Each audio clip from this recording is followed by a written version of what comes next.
لله رب العالمين والصلاة والسلام على سيد الأنبياء والمرسلين وعلى آله وأصحابه وأتباعه وعلى كل أمته أجمعين أما بعد فقد قال الله تعالى في محكم تنزيله أعوذ بالله من الشيطان الرجيم بسم الله الرحمن الرحيم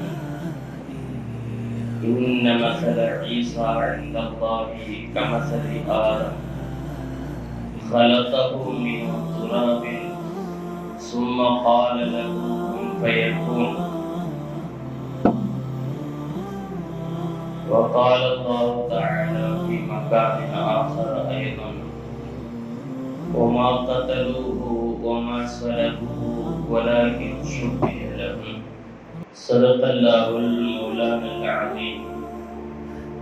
وقال رسول الله صلى الله عليه وسلم أنا أولى الناس بابن مريم ليس بيني وبينه نبي أو كما قال عليه السلام صدق رسول الله صلى الله عليه وسلم. எல்லா புகழும் அல்லாஹ் சுப்ஹானஹு வ தஆலா ஒருவனுக்கே உரித்தானது. அவன் ஸலாத்தும் ஸலாமும் அண்ணல் நம் பெருமானார் முஹம்மது ரசூலுல்லாஹி ஸல்லல்லாஹு அலைஹி வஸல்லம் அவர்களின் மீதும் அன்னலாரின் குடும்பத்தார்கள் சங்கைக்குரிய சஹாபா பெருமக்கள் தாபிஈன்கள் தபஅத்தாபீன்கள் நல்லோர்கள் பெருமார்கள் மேலும் அல்லாஹ் ரசூலை இறுதி நாள் வரை ஈமான் கொண்டு வாழவிருக்கின்ற அனைத்து முஸ்லிம்களின் மீதும் குறிப்பாக புனிதமான ஜும்ஆவின் தினத்தில் அல்லாஹ்வின் அருள்மறை வசனங்களையும் அருமை நாயகம் ஸல்லல்லாஹு அலைஹி வஸல்லம் அவர்களுடைய ஹதீஸ் ஷரீஃப்களையும் நல்லோர்கள் நாதாக்களுடைய வரலாற்று வாழ்வியல் வழிமுறைகளையும் பேசுவதற்கும் கேட்பதற்கும் வாய்ப்பளிக்கப்பட்டிருக்கிற நம் எல்லோரின் மீதும் அல்லாஹ்வின் மற்றால் பேரருள் என்றென்றும் உண்டாவதாக ஆமீன் என்று துஆ செய்து தொடங்குவோம். அல்லாஹ் ஜல்ல சுப்ஹானஹு வ தஆலா இந்த உலகத்தை படைத்து உலகில் அநியாயங்களும் அட்டூழியங்களும் ஆர்ப்பரிக்க முனையும் போதெல்லாம் துரோகமும் வஞ்சகங்களும் துள்ளி விளையாட துவங்கிய போதெல்லாம் எல்லாரும் இருப்போரும் வல்லாரும் கொல்லோரும் எல்லோரும் நல்லோராய் ஆக வேண்டும் என்பதற்காக அன்புமிக கொண்ட அடியார்களாக குணத்தின் குன்றுகளாக கண்ணிய உணர்வு கொண்ட புண்ணிய புருஷர்களாக கரையேதும் இல்லா கனவான்களாக நபிமார்களையும் ரசூல்மார்களையும் இந்த பூ உலகிலே பூத்துக் கொள்ளுங்கச் செய்தார். அதன் அடிப்படையிலே நம்முடைய தலைவர் நம்முடைய நபி முஹம்மது ரசூலுல்லாஹி ஸல்லல்லாஹு அலைஹி வஸல்லம் அவர்கள் இறுதி தூதராக இருந்த போதிலும் அவர்களுக்கு முன்னுள்ள எல்லா தூதர்களையும் நாம் ஈமான் கொள்ள வேண்டும் என்பது நம்முடைய பிரத்யேக கடமை. நாம் ஈமானிய வாசகங்களில் சொல்லக்கூடிய பிரபல்யமான வரிகள் இவைகள் உங்களுக்கெல்லாம் தெரிந்திருக்கும். ஆமன்து பில்லாஹி வ மலாயிகத்திஹி வ குதுபிஹி வ ருசுலிஹி. அல்லாஹ்வை, அவன் வானவர்களை, அவன் வேதங்களை, அவன் தூதர்களை, மறுமை நாளை, விதியில் நல்லது கெட்டது இரண்டும் அவன் தரப்பிலிருந்தே நடக்கிறது என்பதும் மரணித்ததற்கு பிறகு உயிர் கொடுத்து எழுப்பப்படுவோம் என்றெல்லாம் நம்பிக்கை கொண்டோம் என்று சிறுபிராயத்திலிருந்து ஆழமாக பதித்து வைத்திருக்கிற ஈமானிய வரிகளில் அல்லாஹ்வின் தூதர்கள் அனைவரையும் ஈமான் கொண்டோம் என்று சொல்லி இருக்கிறோம். நமக்கான நபி முஹம்மது ஸல்லல்லாஹு அலைஹி வஸல்லம் என்றாலும் அவர்களுக்கு முன்னுள்ள நபிகளை எல்லாம் நாம் அல்லாஹ்வின் தூதர் என்று ஈமான் கொள்ள வேண்டும். அவர்களுடைய தூதுத்துவ பிரச்சாரங்களை ஏற்க வேண்டும். அதன் அடிப்படையிலே உலகத்தில் 1,24,000 நபிமார்களை அல்லாஹ் அனுப்பினான். குர்ஆனிலே 25 நபிமார்களுடைய பெயர்கள் சொல்லப்படுகிறது. நபிகள் நாயகம் ஸல்லல்லாஹு அலைஹி வஸல்லம் அவர்களுக்கும் இன்னபிற நபிமார்களுக்கும் இடையிலே நிறைய கால தொடர்புகள் உண்டு. ஹஜ்ரத் ஆதம் அலைஹிஸ்ஸலாமுக்கும் நூஹ் அலைஹிஸ்ஸலாமுக்கும் இடையிலே 1000 வருடங்கள், 100 நூற்றாண்டுகள், 10 நூற்றாண்டுகள் என்றெல்லாம் பல நபிமார்களுக்கு மத்தியிலே இடைவெளிகள் உண்டு. நபி ஸல்லல்லாஹு அலைஹி வஸல்லமுக்கு மிக நெருக்கமாக இருந்த நபி ஹஜ்ரத் ஈசா அலைஹிஸ்ஸலாம் 6 நூற்றாண்டுகள், 600 வருடங்கள், சுமார் 600 வருடங்களுடைய இடைவெளியிலே ஹஜ்ரத் ஈசா அலைஹிஸ்ஸலாம் அவர்களுக்கு பின்னால் முஹம்மது ஸல்லல்லாஹு அலைஹி வஸல்லம் அவர்கள் வருகிறார்கள். எல்லா நபிமார்களையும் ஈமான் கொள்ள வேண்டும். ஆனால் முந்தைய நபிமார்களை மட்டும் ஈமான் கொண்டு பின்னால் வந்த முஹம்மது ஸல்லல்லாஹு அலைஹி வஸல்லம் ஈமான் கொள்ளாமல் விட்டால் அவர்களுடைய ஈமான் ஏற்றுக்கொள்ளப்படாது. நபி ஸல்லல்லாஹு அலைஹி வஸல்லம் ஈமான் கொண்டு முன்னுள்ள நபிமார்களை நாம் மறுத்தாலும் நம்முடைய ஈமானும் பரிசீலனை செய்யப்பட வேண்டியதுதான். எல்லா நபிமார்களும் அல்லாஹ் அனுப்பிய தூதர்கள் தான். அவர்களை குறித்து நாம் நல்லெண்ணம் கொள்வதும் ஈமான் கொள்ள வேண்டும் என்ற அடிப்படையில ஈசா அலைஹிஸ்ஸலாம் நபி ஸல்லல்லாஹு அலைஹி வஸல்லம் அவர்களுடைய பிறப்பிற்கு 570 வருஷத்திற்கு முன்பு பிறந்திருக்கிறார்கள். நம்முடைய நாட்குறிப்பில், நம்முடைய கால கணக்கெடுப்பில் முந்தையெல்லாம் ஒரு கணக்கு இருந்தது, கிமு கிபி. இன்றைக்கும் அது ஒரு சில பேருக்கு தெரியும். இப்போது அது பொது கணக்காக பிசிஇ பிஇ என்று மாறிவிட்டது.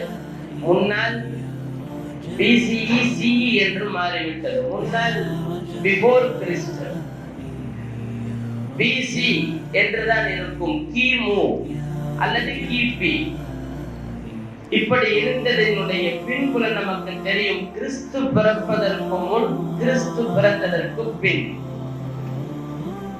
கிபி 670 நபி ஸல்லல்லாஹு அலைஹி வஸல்லம் பிறக்கிறார்கள் என்கிற போது நபி ஸல்லல்லாஹு அலைஹி வஸல்லம் அவர்கள் ஹஜ்ரத் ஈசா அலைஹிஸ்ஸலாமுக்கு பிறகு சுமார் 600 வருட இடைவெளியில வருகிறார்கள். இந்த 600 வருட இடைவெளியிலும் அங்கே நபி இல்லாத இடத்திலே ஹஜ்ரத் ஈசா அலைஹிஸ்ஸலாம் சொல்லி போன செய்திகளை, அவர்களுடைய தூதுத்துவ பிரச்சாரங்கள் தான் கடைபிடிக்கப்பட்டு வந்தன. ஈசா அலைஹிஸ்ஸலாமுடைய பிறப்பு மாத்திரம்தான் நாட்குறிப்பிலே அழுத்தமாக இவ்வளவு தூரம் பேசப்படுகிறது. நபிமார்கள் பலரும் பிறந்தார்கள். ஆனால் ஈசா அலைஹிஸ்ஸலாமின் பிறப்பை ஒரு யுகத்தினுடைய, ஒரு தலைமுறையினுடைய நாட்குறிப்பாக அதை ஆக்குவதற்கான காரணம் நிறைய உண்டு. அன்றைக்கு வாழ்ந்த அந்த மன்னர்கள் எல்லாம் கிறிஸ்தவ மதத்தை சார்ந்தவர்கள் என்பதற்காக அப்படி வைத்துக் கொண்டார்கள். என்றாலும் அல்லாஹ்வினுடைய பேரற்புதம் என்ன தெரியுமா? எல்லா நபிமார்களையும் விட ஹஜ்ரத் ஈசா அலைஹிஸ்ஸலாமினுடைய பிறப்பு மிக அற்புதமானது.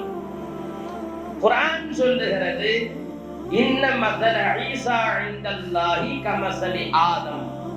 ஆதம் அலைஹிஸ்ஸலாமுக்கு எப்படி தாய் தந்தை இல்லாத பிறப்போ அதுபோல் ஹஜ்ரத் ஈசா அலைஹிஸ்ஸலாமிற்கு ஒரு அற்புத பிறப்பு உண்டு. நமக்கெல்லாம் தெரியும், அன்னை மரியம் அலைஹிஸ்ஸலாமினுடைய கருவறையிலே அல்லாஹ்விடமிருந்து ஊதப்பட்ட ரூஹில் உண்டானவர்கள் ஈசா அலைஹிஸ்ஸலாம்.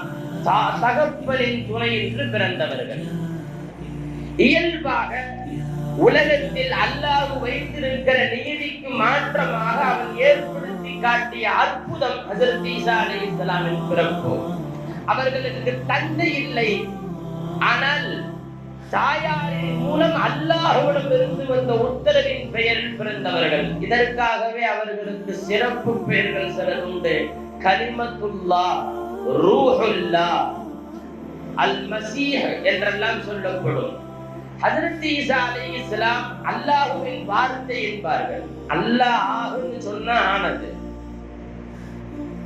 ஹஜ்ரத் ஈசா அலைஹிஸ்ஸலாம் ரூஹுல்லாஹ், அல்லாஹுவால் ஊதப்பட்ட ரூஹ், ஆன்மா என்று சொல்லப்படுகிறது. அவன் ஆணையின் பெயரில் ஊதப்பட்ட ரூஹ் ஹஜ்ரத் ஈசா அலைஹிஸ்ஸலாம். அல் மசீஹ், அவர்கள் தொட்டால் துன்பங்கள் எல்லாம் நீங்கும், அவர்கள் கைப்பட்டால் பீடித்திருக்கும் நோயெல்லாம் குணமாகும். அதனால் அவர்களுக்கு மசீஹ், தடப்புபவர் என்று பெயர் பொருள் உண்டு. இப்படி ஹஜ்ரத் ஈசா அலைஹிஸ்ஸலாமுடைய பிறப்பு ஒரு அற்புதம். அதனால் நீண்ட கால வரலாற்றை இன்றைக்கு வரைக்குமே கிறிஸ்து பிறப்பதற்கு முன், கிறிஸ்து பிறந்ததற்கு பின், கிபி என்ற ஒரு வரலாற்று நினைவாகவே ஹஜ்ரத் ஈசா அலைஹிஸ்ஸலாமுடைய பிறப்பை அல்லாஹ் இந்த உலகத்திலே ஆக்கியிருக்கிறான் என்று நாம் சொல்ல வேண்டும். கணேத்திற்குரியவர்களே, இன்றைய பலஸ்தீன் பைத்துல் முகத்தஸில் இருந்து 20 கிலோமீட்டர் தொலைவில் இருக்கக்கூடிய பெத்லஹேம் என்று இன்றைக்கு சொல்லப்படக்கூடிய பைத்துல் லஹம் என்ற இடத்தில் ஹஜ்ரத் ஈசா அலைஹிஸ்ஸலாம் பிறந்தார். நாம் ஈசா அலைஹிஸ்ஸலாமுக்கு முன்பு கொஞ்சம் அவருடைய தாயாரின் வரலாறை பார்க்க வேண்டும். ஈசா அலைஹிஸ்ஸலாம் மட்டுமல்ல, அவர்கள் தாயாரும் பல அற்புதங்களுக்கு உரியவர்கள் தான். ஈசா அலைஹிஸ்ஸலாம் தகப்பர் என்று பிறந்தது போல் அன்னை மரியம் அலைஹிஸ்ஸலாம் கணவருக்கு குழந்தை பெற்றெடுத்திருக்கிறார்கள். அல்லாஹ்வின் அற்புதம். அன்னை மரியம் அலைஹிஸ்ஸலாம் சிறுபிராயத்திலிருந்தே அல்லாஹ்விற்காக தனித்திருந்து வணக்கம் புரிந்துள்ளார்கள். அன்னை மரியம் அலைஹிஸ்ஸலாம் அவர்கள் பிறப்பும் ஒரு மாபெரிய எதிர்பார்ப்பில் அமைந்ததுதான். அவர்களுடைய தாயார் ஆது இம்ரான் என்ற அல்லாஹ் சிறப்பித்து கூறக்கூடிய திருக்குர்ஆனின் ஒரு தனி அத்தியாயத்திற்கு சொந்தக்காரர்கள் மரியம் அலைஹிஸ்ஸலாமுடைய குடும்பம். ஆது இம்ரான் என்று வரும் அல்லவா, இம்ரான் அவர்தான் மரியம் அலைஹிஸ்ஸலாமின் தகப்பனார். இம்ரானினுடைய மனைவி தஃசீர்களிலே ஹன்னா என்று அவர்களுக்கு பெயர் சொல்லப்படும். அவர்கள் தான் மரியம் அலைஹிஸ்ஸலாமுடைய தாயார். அன்னை ஹன்னா வயிற்றிலே குழந்தை ஜீவித்திருக்கிற பொழுது, குழந்தை இருக்கிற பொழுது அல்லாஹ்விடத்திலே ஒரு நேர்ச்சை செய்கிறார்கள். இன்னி நதர்து லிர்ரஹ்மான், அல்லாஹ்வுக்காக நான் இந்த குழந்தையை, இதோ வயிற்றில் சுமக்கும் இந்த குழந்தையை, யா அல்லாஹ் பெற்றெடுக்கும் குழந்தை ஆண் வாரிசாக இருந்தால் நான் பைத்துல் முகத்தஸிற்கு பணியாளராக தந்து விடுகிறேன் என்று நேர்ச்சை செய்கிறார்கள். குர்ஆன் தொடர்ந்து இந்த வரலாறை சொல்லுகிறது. வலஅத்ஹா உன்சா, இன்னி வலஅத்ஹா உன்சா, யா அல்லாஹ் நான் பெண் குழந்தையை பெற்றெடுத்திருக்கிறேன். நேர்ச்சை செய்தது ஆண் குழந்தையாக இருந்தால் பைத்துல் முகத்தஸிற்கு தருவேன். பெற்றெடுத்திருப்பது பெண் குழந்தை இருந்தாலும் நேர்ச்சையை நிறைவு செய்கிற ஒரு நிலையிலே அந்த குழந்தையை பைத்துல் முகத்தஸிற்கு அர்ப்பணிக்கிறார்கள். அழகான இந்த வரலாறை அன்னை ஹன்னா பேசுவதை அழகாக அல்லாஹ் சொல்லுவான். யா அல்லாஹ் நான் பெற்றெடுத்திருப்பது பெண் குழந்தை. அல்லாஹ் சொல்லுவான், அல்லாஹு அஅலமு பிமா வஅத், அவள் பெற்றிருப்பது பெண் குழந்தை தான் என்பது அல்லாஹ்வுக்கு நன்கு தெரியும். வயிற்றுல கொடுத்ததும் அல்லாஹ், வெளியே வர வச்சதும் ரப்பு. அவளுக்கு தெரியாதா பிறந்தது ஆனா பெண்ணா என்று? இங்கே கொஞ்சம் நிறுத்தி சிந்திக்க வேண்டியது என்ன தெரியுமா? அல்லாஹ்வுடன் பேசுவதில் ஆனந்தம் கண்ட பெருமக்களை அடையாளப்படுத்துகிறார். அல்லாஹ் இடத்துல நிறைய பேசணும். அன்னை ஹன்னா பேசுகிறார்கள், அல்லாஹ் நான் பெண் குழந்தையை பெற்றெடுத்தேன். பெற்றெடுத்தது பெண் குழந்தை என்று அல்லாஹ்வுக்கு நன்கு தெரியும். அதை அவனே சொல்லுகிறான். இருந்தாலும் இங்கே அவர் சொன்னதை பதிவு செய்வதற்கான காரணம் என்ன தெரியுமா? நிறைய குர்ஆனிலே வரலாறுகள் உண்டு. அல்லாஹ்ட்ட பேசுறதா இருந்தா நேரம் ஒதுக்கி இன்னமும் கொஞ்சம் அதிகத்தை பேசுவார்கள். அல்லாஹ்விடத்திலே அந்த குழந்தையை பெற்றெடுத்து பைத்துல் முகத்தஸிற்கு பணியாளராக தந்து அந்த பைத்துல் முகத்தஸில் அவர்கள் வளர்ந்து வருகிற போது பல்வேறு அற்புதங்கள், சீசன்ல இல்லாத பழமெல்லாம் இருக்கும். அங்கே அவர்களை பார்த்து கொண்டது ஹஜ்ரத் ஜக்கரியா அலைஹிஸ்ஸலாம். அவங்க உணவு கொடுக்கலான்னு போனா அதுக்கு முன்னாடி நிறைய இருக்கும், அங்க பழங்கள் எல்லாம் இருக்கும். கேட்பாங்க, எப்படிமா சீசன்லயே இல்லாத பணம் எல்லாம் உங்கள்கிட்ட இருக்கே, என் ரப்பினுடைய அருள் என்று சொல்லுவார்கள். இப்படி மரியம் அலைஹிஸ்ஸலாமை கவனமோடு பார்த்து கொண்டது அல்லாஹ். அப்படி இருக்கிற போதுதான் தனித்திருந்து வணக்கம் புரிந்து கொண்டிருக்கிற மரியம் அலைஹிஸ்ஸலாமுக்கு வயிற்றிலே அல்லாஹ் குழந்தையை தருகிறான். மலக்கு போய் நின்று உங்களுக்கு குழந்தை கொடுக்க சொன்னான்னு சொன்ன உடனே நினைத்து பாருங்கள், ஒரு கன்னி பெண் ஊரின் கண்ணில் இருந்து ஒதுங்கி வாழ்கிறார்கள். திடீரென்று வயிற்றில் குழந்தை என்றால் அதுவும் சொல்ல வேண்டுமா? அந்த கூட்டம் பூரா பனு இஸ்ரவேலர்கள், யூதர்கள். அவர்கள் வாயை சொல்லியா தெரிய வேண்டும், என்னென்னலாம் பேசுவாங்களோ என்று பயம். மலக்குகளை பார்த்து அஞ்சுகிறார்கள். நான் ரொம்ப பத்தினியான பெண், தயவு செய்து என் பக்கத்திலே வராது என்று. அஞ்சாதீர்கள் அம்மா, நான் அல்லாஹ்வுடைய மலக்கு என்று சொன்னார். அல்லாஹ்வின் உத்தரவின் பெயரில் அவர்களுக்கு குழந்தை தரப்பட்டது. ரொம்ப கஷ்டப்பட்டாங்க. பிரசவ வேதனையில் இருக்கிற போது அல்லாஹ் அவர்களுக்கு பெரும் பெரும் பரக்கத்தை செய்தார். இன்னைக்கும் சொல்லுவாங்க இல்லையா, பிரசவ வேதனை இருக்கிறவங்க மரியம் சூறாவை ஓதுறது ரொம்ப நல்லது. பிரசவத்தை இருக்கக்கூடியவர்களுக்கு அன்னை மரியம் அலைஹிஸ்ஸலாமுக்கு அல்லாஹ் யாருமே இல்லை, ஒரு மரத்துல சார்ந்து உட்கார்ந்து இருக்கிறாங்க. ரொம்ப கஷ்டம், உணவு இல்லை, தண்ணீர் இல்லை.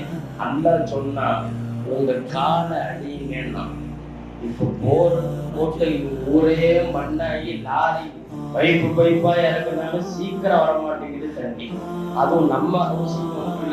இதை பார்த்து சில பேர் சொல்றது, சும்மா தண்ணிக்குன்னே பேசுறாங்க அப்படின்லாம் சொல்றது.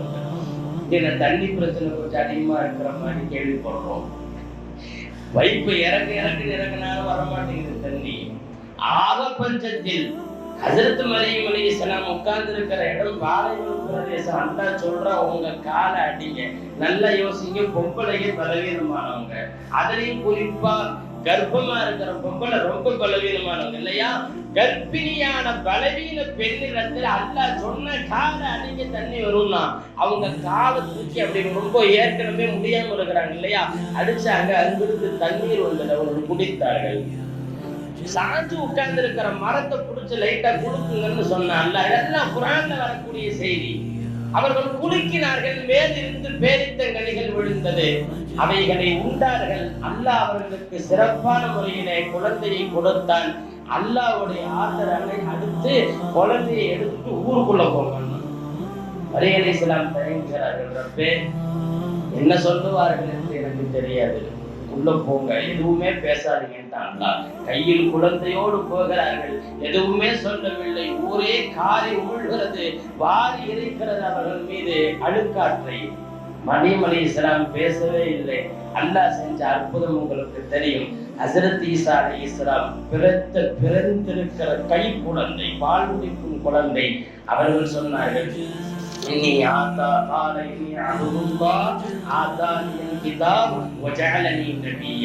நான் அல்லாஹ்வின் அடிமை, அல்லாஹ் எனக்கு வேதத்தை தந்துள்ளான், என்னை நபியாக அல்லாஹ் ஆக்கிறான்.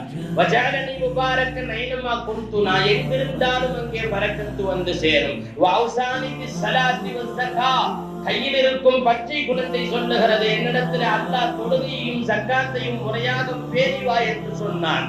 மாதும் துஹையா, நான் உயிரோடு இருக்கும் காலம் வரைக்கும் தொழுகையிலும் ஜக்காத்திலும் பேரல் இருக்க வேண்டும் என்று சொன்னான். வபர்ரம்பி வாலிதத்தி, பெற்றோர்களுக்கு உபகாரம் செய்ய வேண்டும் என்று சொன்னான். வலமி ஜஅல்னி ஜப்பாரன் ஷகியா, அநீதம் செய்கிற அடக்குமுறை ஆட்சியாளனாக என்னை இருக்கக்கூடாது என்று அல்லாஹ் ஆக்கிவிட்டான். வஸ்ஸலாமு அலைய யௌம உலித வ யௌம அமூது வ யௌம உலித்து வயும் அமூத்து வயும் உபஅத்து ஹய்யா, நான் பிறந்த நாளில் எனக்கு சாந்தம் உண்டாகட்டும், நான் இறக்கும் நாளில் எனக்கு சாந்தம் உண்டாகட்டும், நான் எழுப்பப்படும் நாளில் எனக்கு சாந்தம் உண்டாகட்டும் என்று துஆ செய்தது குர்ஆன்ல இருக்கிறது. கண்ணியத்திற்குரியவர்களே, ஈசா அலைஹிஸ்ஸலாம் வெறுமனே இன்னொரு கம்யூனிட்டிக்கு சொந்தக்காரர்கள் என்றல்ல, இது குறித்து நாம் ஆழமாக தெரிந்து கொள்ள வேண்டிய செய்திகள் நிறைய உண்டு.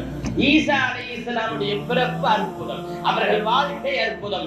ஆனால் அவர்கள் இறப்பு குறித்து வருவதிலும் அவர்கள் பின்னால் வருவார்கள் என்பதிலும் உலகம் கண்டிருக்கக்கூடிய பல்வேறு குழப்பங்களும் நாம் அதை சரி செய்து கொள்ள வேண்டிய தேவையும் உண்டு. அதற்காகத்தான் என்ன சொன்னோம், நேற்றைக்கு உலகமே ஹஜ்ரத் ஈசா அலைஹிஸ்ஸலாமின் பிறப்பை கொண்டாடியது. ஸலாம் யௌம உலிது. ஈசா அலைஹிஸ்ஸலாம் சொன்னார்கள், நான் பிறந்த நாளிலே எனக்கு அல்லாஹ்வின் சாந்தி உண்டாகட்டும். ஹஜ்ரத் ஈசா அலைஹிஸ்ஸலாம் அற்புதமான நபி, அழகான நபி, ரொம்பவும் பரிவான நபி, சொல்ல போனால் உலகாசியே இல்லாத நபி என்றெல்லாம் அவர்களுடைய புகழ் நீள்கிறது. கண்ணியத்திற்குரியவர்களே, உலகத்திலேயே எந்த குழந்தை பிறந்தாலும் சைத்தான் இல்லாம சைத்தான் கண்ணில் கூட வர முடியாது. அவர் வந்துடுவார், மலர்ந்து வரும்போதே ஓடி வந்துடுவார். அவர் டச் பண்ணாம நாம துணியால வாழவே முடியாது. எல்லாத்துக்கும் அப்படித்தான். ஸல்லல்லாஹு அலைஹி வஸல்லம் சொன்னாங்க, எல்லா ரத்த நாளங்களிலும் சைத்தான் இருக்கிறான். ரசூலுல்லாஹ்ட்ட கேட்டாங்க, உங்களுக்குமா? அவன் எனக்கும் தான், அவன் முஸ்லீம் ஆயிட்டான்னாங்க. மாதிரி சைத்தான் இல்லாத மக்களே இல்லை, அவன் தீண்டாத குழந்தைகளே இல்லை. நான் சொல்லுகிற செய்தி, மரியம் அலைஹிஸ்ஸலாமையும் தீண்டவில்லை, ஈசா அலைஹிஸ்ஸலாமையும் சைத்தான் தீண்டவில்லை. காரணம் நல்லா புரிஞ்சுக்கணும். ஸ்கூல் லீவுல குழந்தைகளா கண்ணுக்கு தெரியுது, கொஞ்சம் அவருடைய பெற்றோர்களும் கண்ணுக்கு தெரியுது. பெற்றோருடைய துஆவுடைய வலிமையை புரிஞ்சுக்கங்க. அந்த அம்மா அண்ணா வயிற்றுல குழந்தை இருக்கும் போது ஒரு துஆ செஞ்சாங்க இல்லையா? யா அல்லாஹ் இன்னி உஈதுஹா பிக வ துர்ரியத்திஹா மினஷ் ஷைத்தானிர் ரஜீம். என் குழந்தையையும் என் சந்ததியையும் சைத்தான் தீண்டாம நான் பாதுகாப்பு ஒன்றை தேடுறேன். அவங்க துஆ செஞ்சனால மரியம் அலைஹிஸ்ஸலாம் அல்லாஹ் சைத்தான் தீண்டாம வச்சான். ஈசா அலைஹிஸ்ஸலாம் அல்லாஹ் சைத்தான் தீண்டாம வச்சான். இந்த ஈசா அலைஹிஸ்ஸலாம் பிறந்த உடனே சிலைகள் எல்லாம் விழுந்து உடைந்து இணை வைப்புகள் எல்லாம் சீரழித்து போகிற சூழல். சைத்த குட்டி சைத்தான்கள் எல்லாம் ஓடி வந்து அவன் பெரிய சைத்தான் சொல்லிச்சான், என்னமோ ஒரு மாதிரியா நடக்குது, ஏதோ நடக்கக்கூடாது நடந்துச்சு போல இருக்கேன்னு சொல்லுவானா. எனக்கு தெரியாம ஒரு குழந்தை வந்திருக்கு சொல்லுவான். இப்ப எந்த குழந்தை, அதாவது நல்லா தெரிஞ்சுக்கணும், குழந்தை வயிற்றுல ஜனிக்குது இல்லையா, அப்பயே அவனுக்கு தெரிஞ்சிடும். சைத்தான் சொல்லுவானா, நான் தீண்டாமல் எந்த பெண்ணும் கருவுறுவதில்லை. அவ கருவுறும் போதே சைத்தானுடைய தீண்டல் ஆரம்பிக்கிறார். அதனால ஸல்லல்லாஹு அலைஹி வஸல்லம் தாம்பூல ஈடுபாடுகளிலே மனைவியை அணுகும் போது அல்லாஹும்ம இன்னி ஜன்னிபிஹ சைத்தானை விட்டு என்னையும் என்னுடைய நான் தீண்டும் என் மனைவியும் பாதுகாத்து துஆ செஞ்சுட்டு தாம்பத்திய ஈடுபாடுகளை வர சொல்லி இருக்கிறார். இணையத்திற்குரியவர்களே, சைத்தானின் தீண்டல் இல்லாமல் யாரும் இல்லை என்று சொல்லுகிற போது சைத்தானின் தீண்டல் இல்லாமல் பிறந்த அற்புதத்திற்குரிய 2 ஆத்மாக்கள் அன்னை மரியம் அலைஹிஸ்ஸலாமும் ஹஜ்ரத் ஈசா அலைஹிஸ்ஸலாமும் என்கிற போது ஈசா அலைஹிஸ்ஸலாமுடைய வாழ்க்கையும் அப்படித்தான் மிக அழகாகவே அமைந்திருந்தது. ஈசா அலைஹிஸ்ஸலாம் நிறைய பொன்மொழிகள் அவர்கள் பேசியது உண்டு. அவர்கள் வாழ்க்கையில் நடந்த நிறைய சிறப்பான சம்பவங்கள் வாழ்க்கையில் எல்லோருக்கும் படிப்பினையாக உண்டு. ஈசா அலைஹிஸ்ஸலாம் சொல்லுவார், ரொம்ப அடக்கமானவங்க ஈசா அலைஹிஸ்ஸலாம், பணிவானவங்க. சொல்லுவாங்க, லேசான பூமியில் தான் புற்பூண்டு முளைக்கும், கடுமையான பாறையில் அல்ல. பாறையில் எல்லாம் சீக்கிரம் எதையாவது போட்டு முளைக்க வைக்கலான்னு போய் அங்க விவசாயம் செய்ய முடியுமா? பண்ண முடியாது. லேசான பூமியில் தான் புற்பூண்டுகள் உழைக்கும். பணிவுள்ள உள்ளத்தில் தான் ஞானம் பெறணும்னு சொல்லுவாங்க. நம்ம உள்ளத்துல நாம் பெரியவன் என்ற எண்ணம் பெறுகிற போது அல்லாஹ்வுடைய ஞானம் வராதுன்னு சொல்லுவாங்க. கண்ணியத்திற்குரியவர்களே, அதுபோலத்தான் அவர்கள் வாழ்க்கையும் இருந்தது. தான் எப்பொழுதுமே சாதாரண ஒரு மனிதராகவே கணித்து வாழ்ந்தார்கள். அல்லாஹ்வுடைய தூய நபி, சைத்தானின் தீண்டல் இல்லாத நபி. அற்புதமான வார்த்தைகளுக்கு சொந்தக்காரர் ஹஜ்ரத் ஈசா அலைஹிஸ்ஸலாம் சொல்லுவார்கள், காதிமி யதாய வ தாபத்தி ரிஜ்லாய வ ஃபிராஷி அல் அர்து வ விசாதத்தி அல் ஹஜர் சொல்லுவாங்க. என் 2 கைகள் தான் எனக்கு பணியாட்கள், என் 2 கைகள் தான் எனக்கு வேலையாட்கள், என் 2 கால்கள் தான் எனக்கு வாகனம், என் படுக்கை பூமி, என் தலையணை கல் என்று சொல்லுவார்கள்.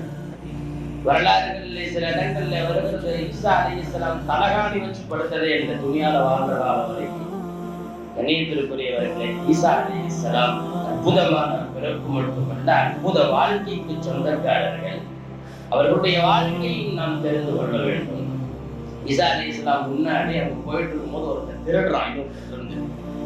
திருடுறத பார்த்துட்டாங்க. அவன் திருடுறத பார்த்துட்டு நீ திருடிட்டேன்னு சொன்னாங்க. அவன் சொன்னான், அல்லாஹ் மேல சத்தியமா திருடலன்னு சொல்றான். அல்லாஹ் மேல சத்தியமா திருடலைன்னு சொன்ன உடனே ஈசா அலைஹிஸ்ஸலாம் சொன்னாங்க, சதக்த அன்த வ கதபத ஐனாய சொன்னாங்க. ஆமன்து பில்லாஹ் சதக்த அன்த வ கதபத ஐனாய. அல்லாஹ்வை நான் ஈமான் கொள்றேன், என் கண் பொய் சொல்கிறது, நீ உண்மை சொல்றான்னு போயிட்டாங்க. என்ன தெரியுமா, அல்லாஹ்ங்கிற பேர் வந்ததுக்கு அப்புறம் நம்ம யூகத்துக்கோ நம்ம பார்வைக்கோ நமக்கு கொடுக்கவே கூடாது.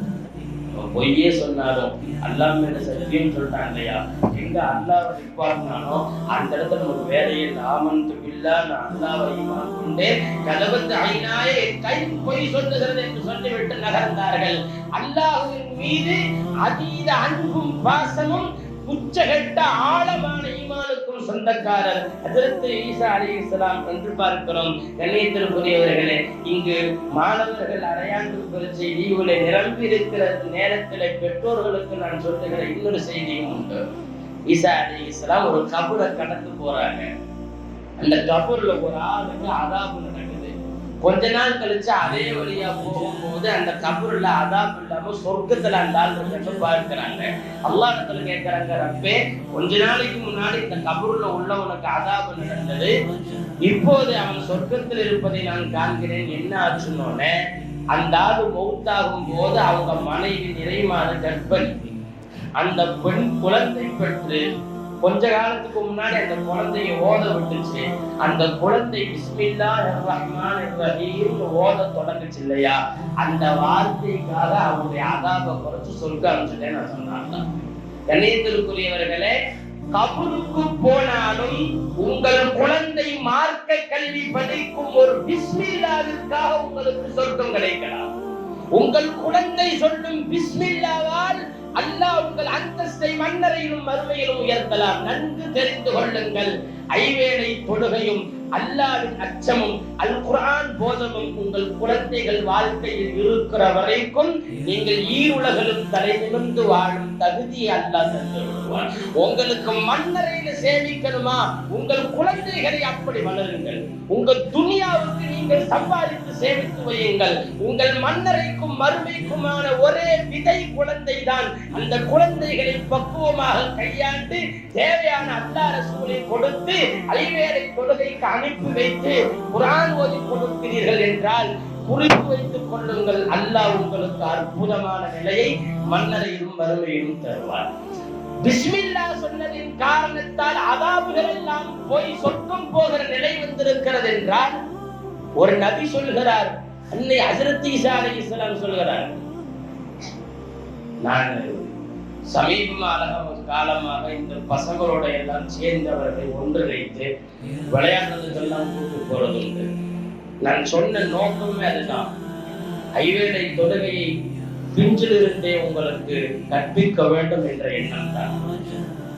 சமயங்கள்ல சின்ன பிள்ளைதான் நம்மளை அப்படி இப்படி ஏமாத்திட்டு அதெல்லாம் பண்றது வாஸ்தவம் தான். ஆனாலும் தொடர்ந்து அந்த உள்ளத்திலே தொழு தொழு என்று சொல்லிக்கொண்டே இருந்தால் கண்டிப்பாக நமக்கு ஒரு வாய்ப்பு கிடைக்கும். நான் சின்னதாக ஒரு நகைச்சுவையான ஒரு செய்தியை சொல்லுகிறேன். எங்க உஸ்தாத் ஒருத்தர் பயன் பண்ணும்போது சொல்லுவாங்க, சின்ன பசங்கள்கிட்ட எதை சொன்னாலும் உடனே ஒரு மாதிரியா ரெஃப்ளெக்ட் பண்ணிடுவான். சீக்கிரம் போய் அவங்க பிரதிபலிக்கும். பெரிய கூட சொன்னா கொஞ்சம் பொறுமையா இருங்க. அந்த சின்ன பசங்களுடைய எதையாவது சொன்ன உடனே நடக்கும். அதுக்கு ஒரு உதாரணம் சொல்லுவாங்க. பசங்களாம் விளையாண்டு இருந்தாங்களாம், இவனுக்கு ஒரே சத்தமா இருக்குன்னு அந்த பக்கம் அனுப்புறக்கிட்டே போட அங்க போட நாசா கொடுக்குறாங்க போட அப்படின்னு. இவனுக்கு விளையாண்டு அடிச்சு பிடிச்சி ஓடுறத பார்த்தோன்னே அஜத்துக்கு ஒரு என்ன சொல்ல கொடுத்தாலும் கொடுப்பாங்களோ அப்படின்னு அஜத்து ஓடிட்டாரு. உள்ளாட்ட ஒரு ஆளு குதிரை இருக்கு, வியாபாரம் ஆக மாட்டேங்குது, ஏதாவது பண்ணி கொடுக்கலன்னா சரி வாழ் கூட்டு போயிருக்காரு, ஒண்ணுக்கு உதவாது, சீக்கிரம் அவனும் வாங்க மாட்டான். அவரு போய் சண்டையில் நின்று முள்ளா கூப்பிட்டுருக்க, இந்த குதிரை எப்படிப்பட்ட தெரியுமா, ஏறி உட்கார்ந்தா அப்படி இப்படின்னு சொல்லி அதனுடைய மைரசி எல்லாம் பிரஸ் மாதிரி பேச எல்லாம் ஏலம் கூற ஆரம்பிச்சுட்டான். இவ்வளவு கூட அவ்வளவு கூடுண்டு ரேட்டு பயங்கரமா போன உடனே பின்னாடி ஒருத்தர் உள்ள முதுகுல தோத்து உரசற என்னன்னு பார்த்தா குதிரைக்காரன், இதை நானே வச்சுக்கிறேன் அப்படின்ட்டான். அதாவது ஒண்ணுக்கு ஆகாத குதிரை, என் குதிரைக்கு இவ்வளவு மதிப்பா, இவ்வளவு லட்சக்கணக்கான ரூபாய்க்கு போற குதிரையை நானே கொடுக்கணும், நானே வச்சுக்கிறேன்னு போயிட்டான். அந்த மாதிரி குழந்தைகளிடத்தில் எதையாவது சொன்னால் அங்கே ரெஃப்ளெக்டா பிரதிபலிக்கிறது அல்லவா, அது நம்மளையும் பாதிக்கும். ஒன்றும் இல்ல, சும்மா நீ டியூஷன் போறேன்னு சொல்லி ஏமாத்தித்தானே நான் அடிக்கடி மகன் சொல்லுங்க ஏமாத்துறேன். நான் டியூஷன் எடுக்கிறேன்னு சொன்னேன். சமீபமா என்னை ஒரு 3 நாளைக்கு டியூஷன் மாஸ்டர் ஆகிட்டாங்க. ஒரு வருஷமா சொல்லிட்டு இருக்கேன், சும்மா விளையாட்டு சொல்லி ஒரு வருஷமா நானும் டியூஷன் எடுக்க போறேன். அது பாருங்க, சொல்லி சொல்லி அவனுக்கு டியூஷனுக்கு வரேன்னு வாசப்படியில வந்து 3 நாளா நம்ம டியூஷன் மாஸ்டர் ஆயிட்டோம். அரையாண்டுக்கு முன்னாடி நானே நினைச்சேன், சொன்ன உதாரணம் படிச்சிருச்சோம். குழந்தைகள்கிட்ட சொல்லும் போது தீவிரம் பாருங்க. விளையாடிட்டு அப்படியே நம்ம தொழு வரலாம்னு சொன்னோம். காலில் அடிச்சுட்டே இருக்கு. விளையாட வந்துதான் நம்மளை உண்டாம திறந்துட்டாங்க. கணேசருக்குரியவர்களே, குழந்தைகள் நிரம்பி இருக்கிற சபை. ஹஜ்ரத் ஈசா அலைஹிஸ்ஸலாமுடைய செய்தி நமக்கு ஒரு படிப்பினை சொல்லுகிறது. உங்கள் குழந்தைகளுக்கு நீங்கள் தீன் தாருங்கள், அல்லாஹ் தாருங்கள், தொழுகையை தாருங்கள், நற்குணங்களை பதியுங்கள். அந்த குழந்தைகள் உங்கள் கபருக்கு அவர்கள் உதவுவார்கள், உங்கள் மன்னரையில் உதவுவார்கள், மறுமையில் உதவுவார்கள். பிஸ்மில்லா சொன்ன காரணத்தினால் அல்லாஹ் சொர்க்கம் தந்தான் என்றால் உங்கள் குழந்தைகள் குர்ஆன் ஓத உங்கள் தரஜா எவ்வளவு உயரும். எனவே ஈசா அலைஹிஸ்ஸலாமுடைய இந்த வார்த்தையின் மூலம் நாம் காண்கிற படிப்பில் ஏராளமாக நான் இறுதியாக ஒரு செய்தியை சொல்லி நிறைவு செய்கிறேன். ஈசா அலைஹிஸ்ஸலாமின் பிறப்பை உலகம் கொண்டாடியது, நாம் அதில் பங்குதாரர்கள் தான். நபி ஸல்லல்லாஹு அலைஹி வஸல்லம் சொன்னாங்க, ஆனா அவுலா பி இப்னி மரியம், ஆனா அவுலன்னாசி பி இப்னி மரியம், மரியமின் மகனிடத்திலே சொத்தை கொண்டாடுவதில் நான் ஏற்றமான, எனக்கு ரொம்ப நெருக்கமான ஆளு நாங்க ஹஜ்ரத் ஈசா அலைஹிஸ்ஸலாம் ஸல்லல்லாஹு அலைஹி வஸல்லம். அதனால் நாமும் கொண்டாடுவோம். ஹஜ்ரத் ஈசா அலைஹிஸ்ஸலாமின் பிறப்பு அற்புதம். ஆனால் மரணம் குறித்து ஈமான் நமக்கு பலமாக வேண்டும். ஈசா அலைஹிஸ்ஸலாம் மௌத்தாகல. ஈசா அலைஹிஸ்ஸலாமை துரத்தி போனார்கள், கொல்லுவதற்கு துரத்தி போனார்கள். போகிற போது ஒரு வீட்டிலே போய் ஒளிகிறார்கள். ஈசா அலைஹிஸ்ஸலாம் துரத்தி வந்ததிலே முதல்ல யஹூதான் ஒருத்தன் வந்தா, அவன் முதல்ல அந்த வீட்டுக்கு போனான். ஜிப்ரீல் அலைஹிஸ்ஸலாமை இன்னவர மலக்கையும் கொண்ட அல்லாஹ் ஈசா அலைஹிஸ்ஸலாமை மேல உயர்த்திட்டான். குர்ஆன் சொல்லுகிறது, உள்ளே போன யஹூதாவை ஈசா அலைஹிஸ்ஸலாம் போல அல்லாஹ் மாற்றிட்டான். அவனைத்தான் சிலுவையில் அடைந்தார்கள். குர்ஆன் சொல்லுகிறது, வமா கத்தலூஹு வமா ஸலபூஹு வலாக்கின் ஷுப்பிஹ லஹும். ஈசாவை கொல்லவும் இல்லை, சிலுவையில் ஏற்றவும் இல்லை, அவரை நாம் உயர்த்தி விட்டோம், அவரை மாதிரி ஒருத்தன் ஆக்கிட்டோம் குர்ஆன் சொல்லுகிறது. சரி, குர்ஆன் சொல்லுவதன் மீது முஸ்லிம்களுக்கு நம்பிக்கை இருக்கலாம், உலகத்தில் அல்லது அவர்கள் சார்ந்த மதத்தை சார்ந்தவர்களுக்கு என்றால் நான் இன்னமும் ஆழமாக சொல்லுகிறேன். பர்னபாஸ் அப்படின்னு சொல்லி ஈசா அலைஹிஸ்ஸலாமுடைய சீடர்கள்ல ஹவாரியன்கள்ல ஒருத்தர் இருந்தார். அவர் எழுதி வைத்திருக்கிற பைபிளிலே 215 அவர் சொல்லுகிற செய்தியும் அதுதான். ஈசா அலைஹிஸ்ஸலாமை அல்லாஹ் உயர்த்தி விட்டான், யஹூதாவை உருமாற்றி விட்டான் என்றுதான் சொல்லுகிறார். இன்னமும் இந்த பர்னபாஸ் லண்டன்ல உள்ள மியூசியத்துல பாதுகாக்கப்பட்டிருக்கிறது. இதையெல்லாம் இன்றைக்கு பேசவோ எடுக்கவோ முடியாது என்கிற அளவிற்கு மனித அறிவிலே ஊறி போய்விட்டது. ஈசா அலைஹிஸ்ஸலாம் சிலுவையில் காணப்படுபவர் அல்ல. சொல்ல போனால் மறுமையின் சமீபத்திலே ஈசா அலைஹிஸ்ஸலாமை திரும்ப அல்லாஹ் இறக்குவார். டமாஸ்கஸ்ல திமஷ்குனுடைய பள்ளிவாசல் மினாராவிலே இறங்கி பச்சை துணியோடு இறங்கி வருவார்கள். தஜ்ஜால் என்ற கொடியவனை கொல்லுவார்கள், பன்றிகளை கொல்லுவார்கள், சிலுவைகளை உடைப்பார்கள். தீனுல் இஸ்லாம் அற்புதமான மார்க்கமாக அவர்கள் கையிலே இருக்கும். மஹ்தி அலைஹிஸ்ஸலாமிற்கு பிறகு தலைமைத்துவம் ஏற்பார்கள். சிறந்த ஒரு தலைவராக இந்த துனியாவிலே நமக்கு வழிநடத்துவார்கள் ஈசா அலைஹிஸ்ஸலாம். இதுதான் முஸ்லிம்களுடைய நம்பிக்கை. சிலுவையில் அறையப்படவும் இல்லை, கொல்லப்படவும் இல்லை. இன்னொரு செய்தியை சொல்லுகிறேன், தயவு செய்து தாமதமானாலும் கேட்டுக்கொள்ளுங்கள். நமக்கு பக்கத்துல வள்ளியூர் நகர்ல ஜெய் நகர்னு ஒரு ஏரியா இருக்கு இல்லையா, அங்க ஒரு கட்டத்துல நான் ஒரு 10-12 வருஷத்துக்கு முன்னாடி காதியாதிகள் பள்ளிவாசல் போட்டிருந்தான் ஒரு வீட்டுல. அப்போ அஜத்து மாதிரி இல்லாம சும்மா போய் அவன்கிட்ட பேச்சு கொடுக்கும் போது, காதியான்னா யாரு தெரியுமா, தான் ஈசா நபின்னு ஒருத்தன் பஞ்சாப்ல பிறந்த ஒரு மிர்சா குலாம் காதியானின்னு ஒருத்தன் வந்தான். அதை நம்பினார்கள். அவனால ஈசா நபி நிரூபிக்கவே முடியல. ஈசா அலைஹிஸ்ஸலாம் இறங்கினதுல இருந்து 40 வருஷம் வாழுவாங்க. அவன் பிறந்தது 1840. 1908 வரைக்கும் வாழ்ந்தான். வயசு 68. அப்புறம் அவன் சொன்ன, நான் ஈசாவா இருந்தா 40 வருஷம் தான் வாழுவாரு, வயசு 68 ஆயிடுச்சு. அப்புறம் நான் நபின்னு சொன்ன நாள்ல இருந்து கணக்கெடுங்கண்டா, 1891 நபின்னு சொன்னான். 18 வருஷத்துல செத்து போயிட்டான். அப்பயும் அவனை ஈசா நிரூபிக்க முடியல. அப்புறம் அதுக்கப்புறம் நான் ஈசா மகதின்னா இப்படி பல மாதிரி பிளேட்டை திருப்பினா இல்லையா, நான் சொல்ல வர செய்தி அதை நமக்கு பக்கத்துல தான் இருக்காங்க. இங்க கூட மத்த போதி கொடுக்கும்போது ஒரு பையன் ரசூலுல்லா பற்றி ஒரு கட்டுரை எழுதுன்னு சொன்னப்போ அவன் வீட்டுல இருந்து ஒரு புக்கு கொண்டு வந்தான். அதுல பார்த்தா அகமது அலைஹிஸ்ஸலாம் போட்டு இருந்துச்சு. அகமது ரசூலுல்லா பேரு, அகமது அலைஹிஸ்ஸலாம்னாவே அவனுங்கதான். இன்னைக்கு நெட்ல நிறைய தொலாவுறேன் இல்லையா, உஷாரா இருக்க. நிறைய ஷியாக்களும் காதியானிகளும் இருக்கிறானுங்க.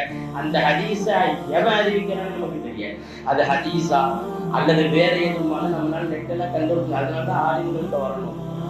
வயிறு உடம்புக்கு முடியலன்னா டாக்டர்கிட்ட போறோம், சட்ட தேவையா இருந்தா வக்கீல்கிட்ட போறோம், ஷரியத்து தேவையா இருந்தா ஆலிம்கள்ட்ட மட்டும் யாரும் வரதே இல்லை. காதியானிகள் உலகத்திலே நானும் நபி என்று குழப்பிக் கொண்டிருப்பதில் நாம் பார்த்து நமக்கு அறிமுகமான நிறைய பேர், நான் கண்ணால பார்த்து நெருங்கின ஆளுகள் சில பேர் அந்த காதியானி கூடாரத்திலிருந்து வந்தார்கள். நாங்க வாதம் செய்ய போனப்போ, விவாதம் செஞ்சுட்டு இருக்கிறப்போ உள்ள இருந்து வர்றோம். கணேசத்திற்குரியவர்களை 50 நாடுகளுக்கும் மேலாக இடம் பிடித்து விட்டார்கள். இந்த விஷமம் ஈசா அலைஹிஸ்ஸலாமின் பெயரில் வருகிற விஷமத்தில் காதியானிகளும் உண்டு. அல்லாஹ் பாதுகாக்க வேண்டும். ஈசா அலைஹிஸ்ஸலாமை குறித்த ஈமான் இதுதான். திரும்ப அவர்கள் உயர்த்தப்பட்டார்கள், திரும்ப அவர்கள் வருவார்கள், பூமியிலே அவர்கள் சிறந்த வாழ்க்கையை வாழ்வார்கள், தஜ்ஜாலை கொல்லுவார்கள், தலைமைத்துவம் ஏற்பார்கள், மௌத்தாவார்கள். அல்லாஹ் ஈசா அலைஹிஸ்ஸலாம் மூலம் கிடைக்கிற படிப்பினையில் நம் வாழ்க்கையை சிறப்பாக்கும் பாக்கியத்தை தருவாராக.